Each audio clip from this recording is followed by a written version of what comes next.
Hello, welcome 8-9 Rugby for another week, and I'll explain in just a minute why in the guest chair this week from Rugby Pass, from the Irish Independent and everywhere else his freelance work pops up, is Patrick McCarry. Hello, mate. Happy New Year to you as well.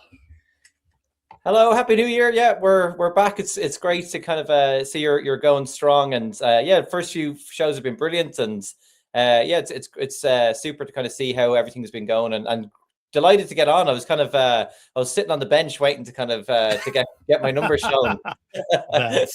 That's not at all true. You knew few well. I was gonna hook you in nice and early, and there was good reason for that, because you were another of those that I consulted over the summer, and so my thanks for your help and support and guidance and things like that. And so a quick recap on how this is working in 2026. Obviously, this is the next evolution of the 8-9 combo, as you know and love it. Harry's departure means the combos no more, but this makes way for a whole host of guest co-hosts every week, and so it's Pat's turn this week. And there'll be times where we do actually set up, old school interview type chats, and what it does also mean is that we'll just mainly run with two voices for most of it. It means shorter episodes, it means quicker turnaround time, and it does open the door for the return of Harry Jones before too long, and we're speaking to his people about that happening in the next few weeks, in fact. So I'm looking forward to it, mate. I'm looking forward to it.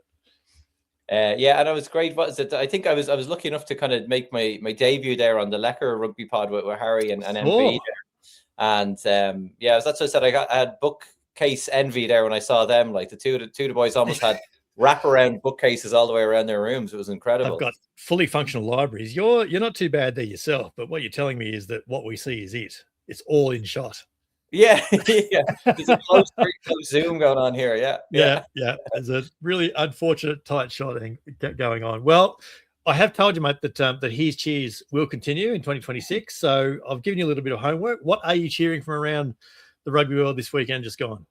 Just from an Irish slant there as well, with a little bit of a nod to the family's Nigerian roots. It's for Edwin Adogbo, who made his debut for Ireland there at the weekend, and really kind of interesting story he has. Like his parents came from Nigeria, kind of settled in Cork, and himself, and he's got an older brother, Moses. He's got a younger brother, Sean.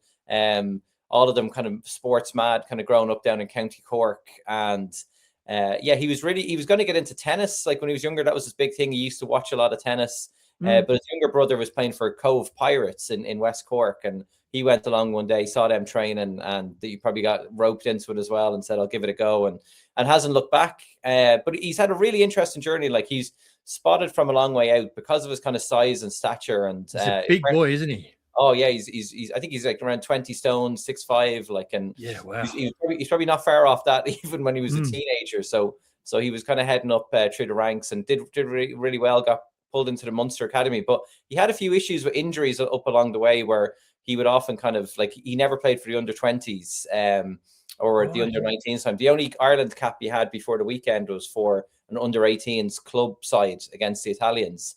So like kind of missed up on those kind of like steps along the way. So it was a big kind of leap from him. And he's only had 14 starts there for Munster, but such as his potential is, like he's kind of, everybody's been looking at him for a while. He's had an Achilles rupture and 2 Achilles tears in different legs as well. So he's had to fight back. He was nearly out for like 2 years as well at one stage because of an injury. So still only a young guy, but he's had to kind of keep fighting. So to see him make his debut there at the weekend, that's good. He got a bit of a talent off from Holly Davidson, hands in, on the ball in the ruck, where he was supporting his own weight, and he was told released and got the penalty given. So he must have been thinking, "Oh God, this is some start." But he came up big in a couple of scrums down near the end, and I think he made 9 tackles in 9 minutes as well. So it was a really good debut. It looks really, really promising, and I think it is a bit of it's a bit of refresh that I think Irish fans have been calling out for a while. So there might be more of that. I'm sorry to bring up Irish scrums, but my cheer is actually for Italian scrum power, mate. And you know exactly what I'm about to show you here. When was the last time we saw Tadhg Furlong lifted in a scrum like we saw on the weekend? Oh my God. I'm not sure if we've ever seen anything quite as dramatic as that. Yeah. No. I had to. You see the little memes on the socials, and the one that maybe genuinely made me laugh was Tug Furlong learning how to fly. Yeah. He was a long way in the air, and they were incredible. Italy across the board, but their scrum is exceptional right now, and so I'm just loving what we're seeing from them in the Six Nations this year. They've been great. Yeah, and that was it. Like Furlong came on after at half time. He came on because Tom Clarkson had been struggling in the scrum as well, and so it was almost like that cowboy movie where somebody goes in to sort the situation out and gets thrown through the pane glass window. Like that's what happened to Furlong. Like exactly right. Right. So I'm sure we'll get onto it a little bit, but I'd say the English will be kind of looking at that and saying, that's an area really target. There's something in that for us. Absolutely. The great rugby chats will continue in just a sec after you all hit the red subscribe button down in that corner, not the other one that I was pointing to if you're watching on YouTube. And if you hit like, follow, subscribe, whatever it happens to be, if you're listening on any of the pod platforms, as you know, and wherever you are, turn your notifications on.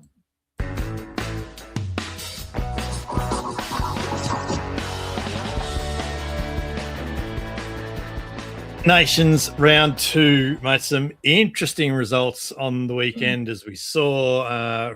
Well, that's round 1, of course. I'll put the wrong scores up, so I'll get rid of those straight away. It started off obviously with Ireland and Italy, as we've alluded to. 2013, yeah. 2013, yeah, was two. Yeah. As I hurriedly bring that 20 to 13, yeah, that's it. Scotland 31 beat England 20 to retain the Calcutta Cup, and then France 54 beat Wales 12 on Sunday. It was early hours of Monday my time, and I did not watch that game live. Yeah. So my question to you, mate, we've got to go to Scotland first. So the obvious question is to you: will they ever lose the Calcutta Cup again? It's an impressive record, isn't it? Like they. It is.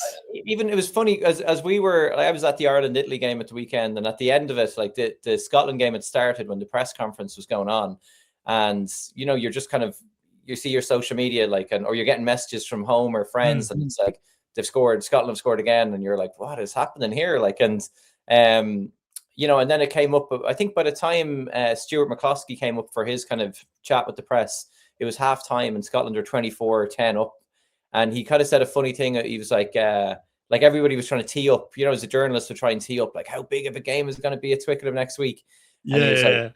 And he goes like, well, Scotland, they just seem to, what's he said? They seem to play really well against England. And then he goes, and only England, but yeah, they went and closed it out, and it was so impressive. And for a guy we kind of gave cheers to the Italian pack there. Like the Italian pack destroyed the Scots as well last week, and Gregor Townsend was under real pressure, like massive pressure. He was. And heading into his 100 game, that might be a thing normally you celebrate. I think he has the best win percentage of any Scottish coach in the pro era. So you kind of think heading into your 100 game, it might be something to kind of celebrate all the Calcutta Cup success. But here he was under the pump going into that game. Yeah, that's it. And the pressure was real. Hugh said it last week. Charlie Morgan even hinted at it 2 weeks back that where might we be in a couple of weeks' time when England head to Murrayfield. So the pressure was real, particularly after that performance against Italy. But their first 35 minutes even was just outstanding, and they didn't get sucked into England's long kick chase game. They made England work for it. They turned them over. They scored tries from turnover, and they just tries. George Ford launched kick after kick after kick, but Freddie Stewart was surprisingly ineffective. Roebuck wasn't even. They didn't kick for Roebuck very much. So it was Arundel a lot.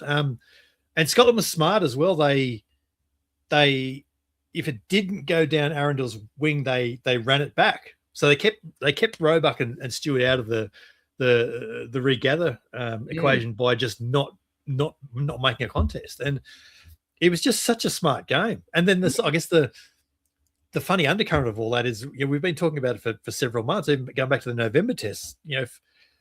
As long as he wins the Calcutta Cup, Gregor Townsend's probably got a job for life. I don't know. He's doing a lot right at the moment, I suppose. Yeah, and that's it. And then there was links, I'm sure Charlie and you would have been talking about it. There's links that he's going to head off to like Newcastle, Red Bulls there after the World Cup, and he's got some kind of job like lined up, and that kind of would increase the pressure. He's had lots of kind of clashes with the Irish journalist who's been based in Scotland for years, Tom English, works for the BBC, like Tom and like other journalists like Mark Palmer and all over there in Scotland would be kind of he's a guy, because like Townsend, he's like by all accounts like a lovely guy, like great relationships with people, but he kind of comes across sometimes as a me kind of thing. Like even after they won the game, it was about like a lot of it was about himself and not about the players. And he was even saying stuff like we can enjoy this for the next 12 months. And that's something that like, here in Ireland, like the Irish pundits picked up on, and they were saying like, you've got Wales next. And even John Barkley, I was listening to the BBC rugby pod, and he was kind of saying, like, we need to finish third here. We have to have another big win. So they either have to beat France or Ireland to, come second or third in the championship. So, that's the pressure that kind of Townsend is under, because it's almost seen as like this, like a golden generation for them. Like it's a great players. And Finn Russell showed again at the weekend. Like when he is on it, he's unbelievable. And so many guys came out and had great games for them as well. So like Hugh Jones and Tui Pelotu as well. The midfielders were great. Tom Jordan was effective at fullback. The wingers were great. Even Jamie Dobie, the scrum half, playing on the wing was really good. So it was really good. Is it like what's the commentary in the few days since it? Is it sort of a case of, and you've sort of touched on it there with what Gregor Townsend said. Is there a bit of Scotland's work here is done, or like are they saying the right things about, that's done now, it's Wales this weekend, we've still got Ireland and France to come? Are they showing that they can actually finish the tournament strongly? Yeah, no, like Townsend, like I think he was a bit more measured in the kind of press conference when he probably had a bit of time to come down from the high he was on. Like, but like he would have been under so much pressure there, like losing to Italy. They talked themselves up a little bit of like, we've got a great squad, and so the heat would have really been on. So he almost took a victory lap at the end there, like kind of I told you guys. But then I actually think it was Tui Pelotu who came out and spoke superbly afterwards. And he was much more like what we expected Townsend to be. Like Tui Pelotu came out and was saying, this isn't it. Like I felt terrible all last week. I still feel bad about Italy. Like, it's a terrible place to be. We have to make it up to the fans. We're still not done yet. We still want to go. So he spoke perfectly there. And maybe that's why, in a way, he was made captain, because there was some question marks about it again when he was named captain. But he came out and set the tone, almost what you were expecting Townsend to do. But Townsend was probably he took the heat and then he was kind of giving it back a little bit. But I think Russ Petty, who's kind of, great statistician that's on Twitter, I think he put up their results after they win Calcutta Cup games. And I think it might be like 1 out of 8 wins or something. Like they might have lost. Oh, imagine if they lost to Wales this weekend. Yeah. Like so. Imagine. Like I when they did it a few times, especially when you win in Twickenham, maybe it's like, let's go have a few beers. But there is that rest week is gone now as well. So Scotland, true, yes. Hopefully they enjoyed it that night, and the night didn't spill into the next night, and kind of and go from there. But it'll be interesting. But of all the teams to come across, maybe like Wales seem to be all over the shop at the moment. So it's not a bad team to come up against. But they have to back it up now. They do, yeah. It's probably it's a good come down week. You'd think they should beat Wales pretty comfortably, but then it's a hell of a finish. Ireland and France France and Ireland, I beg your pardon, to finish. So we'll see how that goes. Ireland won, mate, but Andy Farrell wasn't happy about the keyboard warriors, was he? He certainly didn't miss there. Yeah, that was an interesting one, and it was such a strange first half, because I think I might have even said, like, I was more worried about the first half against Italy than I was against France, because France are like an incredible side. But like Ireland's, like even like Louis Lina got himself sin bins, and it was a bit of a harsh sin bin. Like he was genuinely going for it, like a full stretch. They said he was denying like a line break, but the same thing happened to Dupont the week before. Dupont gets away with it, Louis Lina doesn't get away with it. Kind of a situation. So so it's one of those ones where, but yeah, Ireland then, like, they got a try, really nice try that Jamie Osborne scored, but then Italy pegged back a penalty, and when Lina came back, it was only 5-3, and then Italy really had their dander up. They got another score. They got a bit of a roll, didn't they? Yeah. Yeah, and Ireland were really, really lucky. Like Stuart McCloskey came up on his own try line with a turnover right by the Irish post at half time, and like Italy had scored that, it would have been 17-5 at half time, and who knows what might have happened. So and then we even had like Menoncello kind of having a like borderline kind of forward pass to line it again, and he had a try chalked off. So Ireland were lucky there. And at the end, I mentioned the Dogbo giving away his kind of penalty. They kicked for touch, it went short and it hit off Balakoon's shin, Rob Balakoon's shin, and then they got it, and you're like, oh my god, are we gonna draw this game? Of course, trying to be as kind of unbiased as possible, but it was funny. There was a nice little atmosphere at Viva Stadium because a few Italian journalists were there, and they were trying to bring beers in to where all the press were, and they were being loud and cheering, and so that added a little bit of an atmosphere. Excellent, love it. There was a guy on security who was very good for like, you can't be doing this, like, but it reminded me of the Argentinian journalists when they beat us at the 2015 World Cup in Cardiff. And they were basically wearing Argentina jerseys. Like there was no point of like saying I'm objective here. It was like we're cheering for this team. So I've not been sent halfway around the world to be objective. We're paying for this trip, like so. So that was great. Yeah, but Farrell came out, and it was a strange vibe. It was like Ireland kind of got away with one. There's a bit of a growing respect for Italy as well. Like if this Italian team from a couple of years, like I think we beat them 36-0. A couple of years ago, so like, but there's a recognition that Italy are improving all the time as well. They're much improved from even 2 or 3 years ago. Never mind, never mind 5-10 years ago. They're a completely different team. And Menoncello was unbelievable. Had a storming game. Yeah, him and like Canone and then like Fischetti and like so many kind of big performances from them.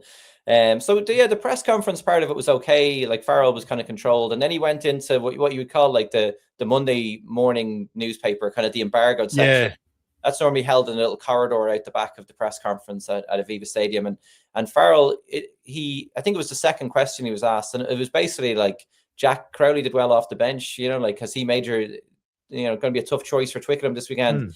And then Farrell was just like, he'd been waiting to say this for ages, and he just went on. Right.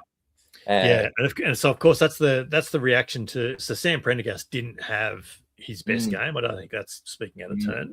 But the reaction to it, and I've said this to you already in the last few days, the way Ireland fans judge their fly halves, their number 10 is very reminiscent of what we do in Australia. I'd hate to be a wannabe Wallaby 10, because the pressure you would be under, the scrutiny you'd be under, the judgments that would come down on you for an even bog standard game is just almost always way over the top. So you've got a feel for Sam Prendergast, but at the same time, all Jack Crowley can do is come on when he gets his chance and play well, and he's kind of doing that. So the question is not unreasonable, but yes, you're right. Andy Farrell certainly didn't miss the chance to lay a few messages down, I would say. Yeah, that's it. Yeah, so he kind of came out and he was just saying, like, the way these lads have been treated over the last year or two has been like despicable, and it's all the keyboard warriors. And he said on Twitter or wherever it's called now, showing his age. I still call it Twitter for what it's worth. Yeah. So I think I'm kind of the same as well. So yeah, he was kind of saying that it's not on. He said like, it takes, like, I know these kids, they're tough kids, but it takes a lot to break them. But like, I wouldn't be surprised if this got to some people, and it has to stop. And he kind of asked an interesting question, like, are we Irish? Like, do we not want these people to do well? Yeah. So it's got a bit, like I'm sure, like we've had it in Ireland like since like Tony Ward and Ollie Campbell, and then we had David Humphreys and Ronan O'Gara, and then it was Ronan O'Gara then O'Gara and Sexton. Yeah. This is just the latest one, and it gets tribal sometimes. It's like I want. It's still largely red, blue, isn't it? Yeah, like, and it's like our guy should be starting over your guy, and there is the feeling there that like Sam Prendergast had been fast tracked into the team and like kind of skipped a couple of levels there, and it has been tough on someone like Jack Crowley, but like I thought he came on, like all he can do is just, as you said, just do the best with the minutes he's given, and he came on for the last 25 minutes, and I think Farrell himself said it at the end of the game. He came on, and within 2 minutes of him coming on, Ireland had scored what Farrell said was probably one of the best tries they'd scored in his whole time as head coach. Right. And he showed up 4 or 5 times in the space of that 2 minutes, like just a distributor. Like he wasn't trying to break the game; he was just feeding the next guy. And but he's also what, 5 or 6 years older, so he's got 26, 100 more games under his belt at a professional level, so he knows what he's doing. Is there a like I'm thinking back a few years ago, and like Kieran Frawley came on the scene quickly and then played a bit of fullback, played a bit of centre. I think even Jamie Osborne gets moved around a bit at the moment. Is there a line of thinking that maybe Prendergast might do with a spell at fullback for a while? Well, him and Harry Byrne have been kind of switching around a little bit for Leinster, like where if Harry Byrne might come on, Prendergast might drop the fullback as well. They did it with Joey Carberry for a bit as well, and he actually might have been more. I think when you look back at it now, in all his time, he probably was more suited to be a fullback. But Ireland were always conscious that Sexton was getting older and older, so they kind of pushed Carberry into being an out half, and then he got bumped down to Munster, and kind of it messed with his head. And we've seen that. I suppose it's the succession planning kind of messes around with people, because Frawley's another guy you kind of bumped around, plays centre, plays fullback. Now this summer he's going to make a move to Connacht so he can play a 10, and kind of make a start there as well. Carberry's actually coming back to Leinster, having been off in Bordeaux as well. Like, I was going to say he's been in France for a couple of years, hasn't he? Yeah. So, and then like I spoke with Johnny Sexton, I think it was last December, and he just keeps talking about we need 3 or 4 guys. And it's funny that he brings up the example of himself, that like we can't just rely on one guy, i.e. me, because he has noticed that the media were critical that it all dropped on his shoulders. And when we played New Zealand in that quarter final, Sexton played the full 80, Jack Crowley was stuck on the bench, and Ireland looked like they ran out of ideas and they ran out of steam against New Zealand at the end. And there was criticism here that like why wasn't Crowley thrown on? And so Sexton is almost like, even though he was the beneficiary of that, he has now said, well, we need more guys. Like, so I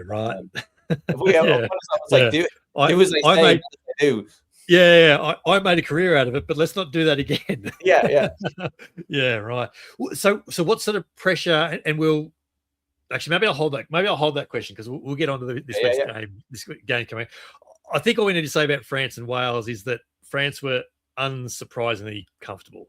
I think they were always going to win. It was just a matter of by how much. They got ahead early, probably put the rack in the queue, job done. Make sure there's no injuries for who they got this week, Italy this week. To be able to give another couple of young centres kind of debuts, and and then I think everybody's joking about like Brow Biarri and Billy Barry. Now they're kind of it's got to be a tangle twister for like the poor commentators who are having to be a commentator, mate. But I think I mentioned to somebody, I was saying, like, it looked like nearly every France backline move, it looked like they'd started 5 meters over the gain line. Like, they were just the speed that they're running at and the comfort and passing under pressure. And I think they're alone in the first half, it was 21 offloads to 2. And so they're just they're backing their skills and they're playing with pace, and it's ripping sides apart at the moment. And they've had depth for years, but you're right, they keep trying these new players. And we were saying all last year, almost enviously, that they were running with a squad of 75. Well, it might be in the 80s now. I mean, basically every centre in the top 14 is in the French squad now, aren't they? It's pretty much how it seems to be working. But if it works, it works. So this week then, and you're right. So typically this would be a rest week, wouldn't it? So I wonder how they're all thinking. Oh, we're nearly, like, I'd love a weekend off, but so yeah, into a third straight week. England, Ireland on Saturday at Twickenham to start with. Wales, Scotland at Cardiff following that, and then France, Italy on Sunday not in Paris, in Lille. So so England, Ireland. What's the feeling like in Ireland? What's the narrative coming over the ditch from England? What's the commentary and the narratives about this week? Farrell again. Like sometimes they if you hear them mentioning a kind of phrase 2 or 3 times in different interviews, they're trying to plant seeds as well. Like, yes, right. Farrell, that's this week's talking point. Yeah, because Farrell was doing it before the Six Nations, where he was saying, we're the hunt. We used to be the hunted, now we're the hunters, and we're like, and we're the underdogs, and leaning into that. And then ahead of this game, he keeps saying, England are a great side, or so we keep getting told, or England, England are favourites, so we keep getting told as well. Like, so it's almost like he's trying to lean into his players that, like, we're getting written off here, like, and everybody thinks England are going to beat us. Like, so he's giving that message to his players that, like, I think we're better than England, but everybody else is telling us that you're not as good. Like, and that's what the breadcrumbs that he's dropping. So, it's almost the kind of the mental warfare is beginning already. But the interesting one is that it takes away a little bit from it, because they have then lost to Scotland as well. So they're not this big bad team which would have been maybe a 14-game unbeaten run. Like, they're now fallible. Now there's going to be question marks. Where can they be got at? Like, even like that probably helps Rob Balakoon's case, where you see what pace can do to England. Like, you see what pace out wide can do to England. See what a bit of speed in the attack can do. So do Ireland go with somebody like that? So it'd be interesting, but the big one will be, like, England will be talking about kind of restoring pride. That's not us. We have to kind of get back. It'll be interesting. Like, it's just one game. But I think I said, like, before the Six Nations started, I was worried about. I think anyone who's followed Irish rugby closely would have been worried about that game over in France to kick it off, and with Dupont being back in France, like Bordeaux playing so great. That was always a big worry. But the people who kind of said we're going to lose in Twickenham, I would think that they have a good chance going over here. Even with the injuries, Ireland have an awful lot of injuries. But I do think there is a chance. Like, so it'll all begin talking about this. And I think the big discussion here in the media, definitely over here, is going to be the scrum, like, and how Ireland's, like, that's what I was going to ask. Because for sure that England would have absolutely gone to school on what Italy did to the Irish front row. So is there there'll be concern, even if behind closed doors, no doubt. But are they expressing any public concerns, or are they trying to say that was a one-off week themselves? They're like, even already, like Farrell was like, about the scrum, he was kind of saying, we have to look at a few things, and it's always the kind of somebody with the law book out would kind of say what Italy were doing with furlong is, like, you're not allowed to drive your opposite prop up, like, that's illegal, you're not allowed to do that. And so Farrell was kind of like tweaking at a couple of things, like, well, I don't think you're really allowed this. So they might maybe put, like, John Fogarty out to scrum coach during the week and see if he can kind of get some technicalities out there that they want the refs to be on the lookout for. Again, like, planting seeds in the press. A bit of advanced questioning. That's there was even an interesting one. Like, one of the, like, Keane Tracy, one of the journalists over here at the Irish Independent, was he's not the only one now, but he's talking about how England are going up to contest because they're back in their scrum. They're going up for some high balls, and they're not even looking like they're competing. They're just not, like, Roebuck did it a couple of times. Like, just they're off. Just trying to knock it down. Yes, that's right. And so I was listening to, which podcast was it? Oh, it was The Times. So Will Kelleher, Mark Palmer at Murrayfield post match, and they were, and Will Kelleher was making the point that that we're through all those games, all those tests in November, and even the first few weeks of the Six Nations, the first week of Six Nations, they'd go up and they'd tap back, and the ball would bounce for someone. It didn't really matter who it was, and Henry Pollock was a beneficiary in November. There was they scored several tries like that against Wales first week. Yes, it was. but against Scotland, they didn't get the bounce of the ball. So they did it early on, tried to knock it back themselves, and it bounced up for Tuipulotu. Yeah. And then Scotland got on a roll off that. So, literally the bounce of the ball sometimes just isn't going their way. So is it still a tactic for them? Are they a bit gun shy now by the bounce of the ball not going their way one week? Will they still contest as hard? Can Ireland get James Lowe up in the air to contest? And yeah, you're right. It's not so much about making the clean catch, but can you just create some sort of chaos turnover attack ball, and we see how we go. Yeah, and that's it. And I thought like like when South Africa came and kind of scrummed us to nearly off the park there in November, a couple of times now, Rassie Erasmus was taking offense to this. You might have seen him on Twitter again there at the weekend, kind of taking offense to saying that South Africa sometimes go up and they just, if they knock it forward, they don't mind because they're going to have a scrum then to go into. So yeah. And then, so I did notice they did that a couple of times. Like they want to knock it back, but if it goes forward, they're happy enough to go into a scrum as well. Like, so they're not going to catch it. They're just either going to knock it back, or if it goes forward, fine. And Erasmus then kind of was like, he went into the lab and cut up around 12 or 13 clips of South Africans taking amazing clean catches. Like, and so he's probably one of the best head coaches in World Rugby or directors like that kind of just engage with the fans and kind of like, and he knows his audience anyway. Like, yes. Harry was probably kind of up and giving it a absolutely. He's either got a ridiculously good memory or he's got an analyst with an extraordinary coding library. I can pull that one up. No problems at all. No problems at all. Is there a fear of the England bounce back this week? Because there will absolutely be a bounce back. There'll be a reaction of some sort. There has to be. Yeah, and it might be a bit more like of a kind of like let's grind these into the ground kind of a thing, like where like England get that every now and then, where like England's thing is like they're such a good side and they have such their floor is very high, like, and every now and then their supporters and their media really want them to go, and when they start winning games, they start wanting to win it with style, and then every now and then England then like they like. So it's like they want Marcus we don't Smith. care about bonus points, but we want style points. That's what Owen Farrell was always like. Owen Farrell was there. He was kind of calling the shots, either a 10 or 12. They'd grind out a win, and then the media would be like, when Eddie Jones was there, can we not do better than this? But then they go and lose a couple of games, and they're happy to go back into the trenches again. Like so we might see that at the weekend, and Borthwick going. Like, it'd be interesting to see. I think their team will kind of come out now in the next 24 hours and.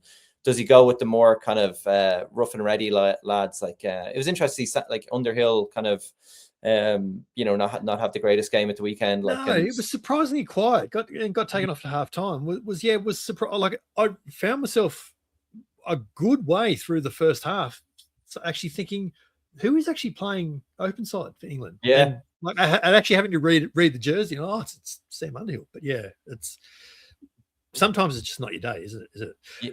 On Scotland, they'll be wary of not putting the cue in the rack. Like they'll be super wary of backing that up and proving, like, yes, their work here is done, but they actually have got a little bit more work to do. You're right, they could still finish third, so they've got to actually still string a few wins together here now. Yeah, and it's like the prize money is a very interesting thing in the Six Nations, where like I think you get, it might be, I don't know what the Aussie dollar equivalent would be, but like I think you might get 7 million euro for winning it.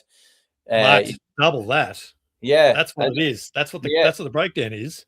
And then you kind of get like it might be like 4.5 for finishing second, 3.5 for finishing third. Yeah, right. Goes down to like so even there was somebody said at the weekend where like Jack Crowley missed a little kick for touch. And Ireland couldn't get the bonus points. Like, if that 1 point ends up costing, like you don't want to put too much pressure on the guy. $1 million miss, yeah, right. And then that was the reason why, like, the Ireland's, like the IRFU over here cut the sevens program, and it was costing them $1 million a year. So you're kind of going, like, that's the stakes, and you can see the trouble that Wales are in as well. Yes, certainly. Like, what $1 million can do for you here and there, and that's why it's so the Scots will kind of they really kind of have to. Like if Townsend is going to stay on for the World Cup, and kind of if they are going to build towards something, they really have to show signs of progressing, like, because they haven't beaten Ireland since 2017. Townsend has never beaten Ireland, so So that's something to do. But the first thing they have to do is follow up a Calcutta Cup victory with a win. With a win, yes, exactly. I'll be, and not just because of the Calcutta Cup. I would be surprised if they changed coach before the World Cup now. Not 18 months out. I don't think they'd do that. Yeah. I don't think they'd do that. France should beat Italy, but that might be an interesting little battle on Sunday, mightn't it? Yeah, and like who will Galtier kind of bring in and who will he bring out? Yes, well, which unknown centre will he bring in this week? Like 19-year-old kind of genius from Pro D2 is going to get a game, and does he give, like, I'd say the likes of like Adesogbe and Billy Barry are probably just begging to play every game because they're getting 2 and 3 tries, and like I think Tommy Freeman had, like, he broke a record that Jacob Stockdale said, and now Billy Barry has broken Freeman's record, and kind of does. Yeah, and I saw there was a little bit made of LBB strike rate. And what's he up to? 11 tries in 10 tests, something like that. Saying, "Oh, look at his strike rate and all that." And a couple of New Zealand pundits very quickly got onto it and said, "Will Jordan had like 15 his first 10 tests. Joe Rokithaka had maybe even more. So, it's good. Yeah, let's a bit of context to be good. So, look, it's going to be really interesting. I'll be intrigued to see whether the third week fatigue factor is actually a thing. Yeah, because it's an I had actually only been thinking about it this week at a press conference. It's a hard thing to say, like everybody's talking about, because I think Wales then have like the 6-day turnarounds because they're playing Sunday to Saturday, and this is after week 3, and like if you like, I don't know how you can express it in words, but like how does a player express just how shattered your body is after playing 3 big games in a row, like, and how do you express what it's like, and how easy did they go on them in the 3rd week? Like, are they just walkthroughs? Do they get on and do any kind of tough pitch sessions at all? Like, surely there's guys that are battered and bruised already. Like, and if there's some way of that somebody could articulate what it was like, I'm pissing blood. Yeah. Like, can't eat solid food, kind of stuff like that. That might be what it takes. Yeah. I wonder how many of them will back up next week into their clubs. I mean, there might be a lot of it. There might be a lot of them putting up their hands to come off the bench at least.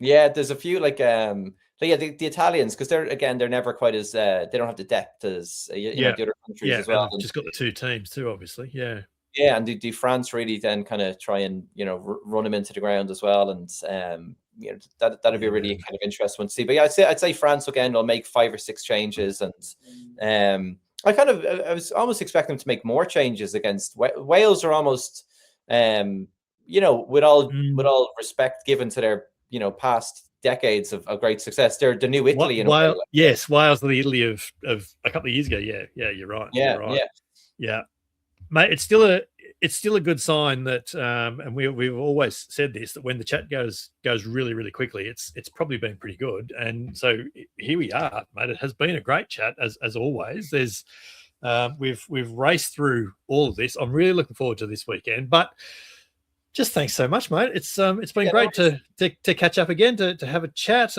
There's so many. How many different ways can we get to your content? You're on Substack now as well. Yeah. I kind of almost like following your inspirational lead yourself and Jeff kind of do. You're too kind. It's something I've been kind of meaning to do something like this for ages, and it's great sometimes to have your own little kind of platform to react to something, or kind of just go, okay, I'm just at home watching this game, but I want to react, or else you want to get something off your chest and go, or do a bit of a deeper analysis on something. So I've got my Substack is called like Dirt Trackers Rugby, kind of bit based on the Lions tour, the kind of midweek dirt trackers that would go and play the midweek games and stuff. So that's on Substack. And then as you mentioned, I probably would have I think my piece for Rugby Pass this week will be looking at the scrum battle and maybe talking to a couple of people and getting a take on how Ireland can kind of almost what you want there. You don't know, you almost just want to do what we did in France, just get it in, get it out, and kind of get it done. Almost like have a non-issue, like so what do Ireland do there, and what can they kind of, almost as they're doing, what can they flag in advance where something's been put in the referee's mind where, like, even there's talk of like, yeah, if somebody goes up and knocks the ball forward, should that not be a penalty because it's a deliberate kind of knock on? Oh, there's so, an interesting one. That's an interesting one. Yeah. Everybody's always kind of, slagging Ireland for like World Rugby's headquarters are based in Dublin. So I might just knock down myself after this and kind of like slip a letter into Look, I was in the neighborhood, but would this be a deliberate knock on? I'm just seeing this. Here's a dossier. I just happened to be on the end of the block. I just thought I'd ask. But great to catch up as always. The Pat's Substack will be in the show notes down here as well. So make sure you check him out. Thanks so much, mate. We'll catch up again soon. Cheers, guys. Cheers, Brett. Thanks, everybody.